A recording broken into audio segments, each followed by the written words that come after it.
નમસ્કાર, અમારી news channel news for કાઠિયાવાડને લાઈક કરો, શેર કરો અને સબસ્ક્રાઇબ કરો.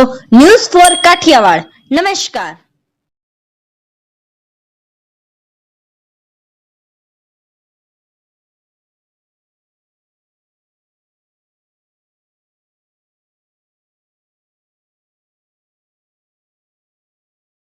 શ્રી સંહિતા મહિલા મંડળ દ્વારા માટીના ગણપતિ બનાવવાનો કાર્યક્રમ.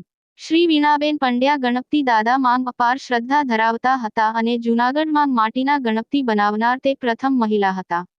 તેમને જ માટીના ગણપતિ દાદા બનાવવાની જ્યોત જગાવી હતી અને તેમના આ કાર્યને ચાલુ રાખવા માટે સંહિતા મહિલા મંડળ દ્વારા ઓપન જૂનાગઢ બહેનોને માટીના ગણપતિ દાદા શીખવા માટેનો ફ્રી વર્કશોપ રાખેલો હતો.